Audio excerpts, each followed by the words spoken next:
So I think we're going to try to summarize a little bit some of the thoughts. So how about each of us kind of shares a little bit of few summary points that we took, and then if anyone wants, as I said, to share their work or things that they want, you feel free to share your email, and we'll try to think of how to connect with you for next year or in general. So do you want to start? You can start. I will start. Anyone else wants to start? Anything. Okay. Next time you have to tell us you're going to ask. You don't have to. I improvised on the spot. Okay, so I'll start. You have plenty of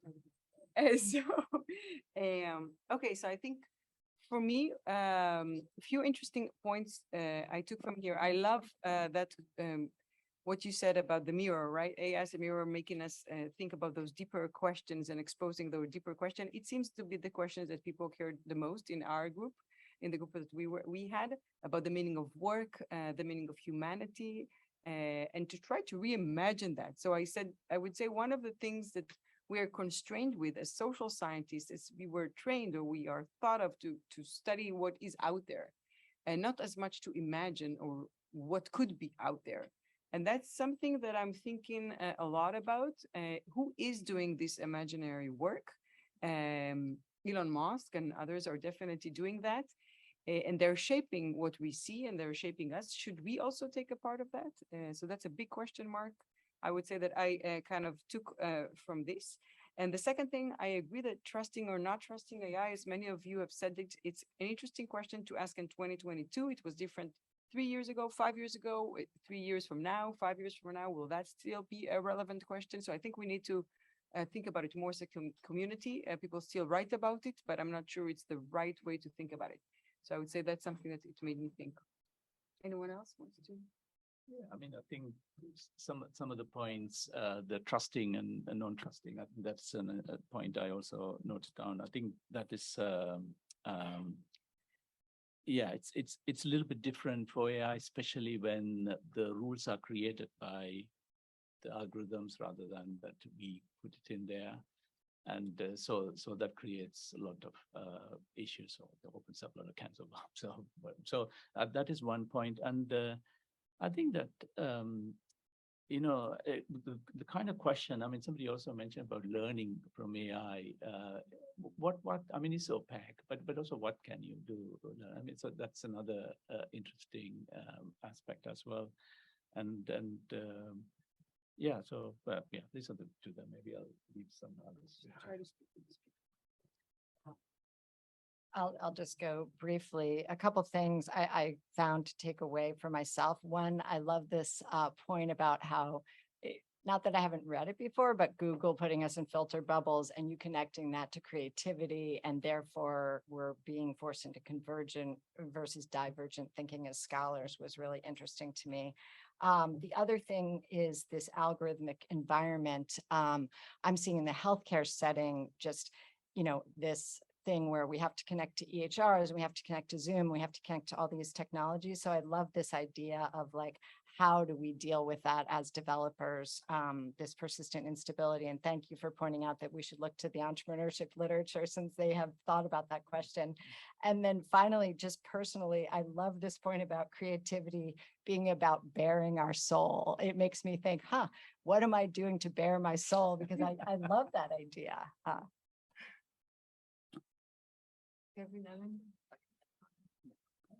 I can go next because my reflections were going to be on soul too. I've been thinking a lot about, as you guys can tell, right, about soul and the intimate boundary between human and machine, et cetera. And I think something that came out in the discussions and also here a lot was the fact that a lot of these boundaries, rather than necessarily being set in stone, are being constructed and actively constructed daily as we make decisions about what AI technologies can take over, what they will take over, what we want them to take over. So it occurred to me that, I think we said this at our discussion table, that there's a sort of a war going on over what the future of work will look like. And ultimately, I think at stake is, again, which one of these visions of the future wins out. And so it occurred to me that taking a look at those things in a concrete way, going into organizations, looking at AI in the wild, seeing how it's being actually implemented, how people are making these decisions either intentionally or unintentionally, right? Either because they really wanted it or just because they had to pivot into this new reality, I think is absolutely crucial for us to understand what tomorrow will look like. So just some brief reflections. One thing that I took away, which I kind of already thought, was that many of the people involved in developing and using the AI don't really know what they're doing with the AI. Not that they're not experts at whatever they're supposed to be doing, but because the AI itself is so undefined and it's pulling from so many disparate sources that do not talk to one another. And it's so open-ended and it's development in progress.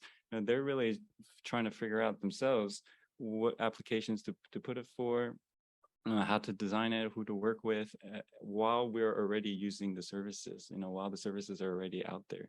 And I think all of us have provided studies that, you know, studying in the wild, we get to see the frontline workers and those who are making the decisions about, you know, not just what the AI is doing, but where they should steer the AI. And I don't know if I'm too pessimistic, but I wonder if they really know where they're steering it. Aron, can Aron say? Can Aron hear us or Yeah, he can. communicate? I don't know. Yeah. Are we able to? Yeah, he's on. But can we hear him if he speaks? Can you hear me now? Aron, any words to end our CW? Go ahead, we can hear you. Well, I think one of the things that came out of the group discussions we had in my group, and I think this is Melissa Stahe is in the audience here, and she articulated this really nicely. And it's the fact that, you know, as these tools and artifacts become very complex, the way we make sense out of those artifacts need to change, in the sense that we may even need to start using tools to make sense of the tools that we're using, and artifacts to make sense of the artifacts that we're confronting with. So there's almost as if this sort of a whole new sense-making infrastructure needs to be built alongside the AI infrastructure that we sort of use to do the things that we want to do. We need sort of this secondary infrastructure to kind of understand what it is that these tools are doing, how they're doing it, how they're coming to that results, right? So for me, that was a powerful insight where I think there's a lot of more work to do. Thank you so much. So thank you so much, everyone. And it was great. If you want to share anything, feel free to leave your contact details, or if you have any papers or anything you want to share, we are here. Thank you for joining online. I wish you could be here.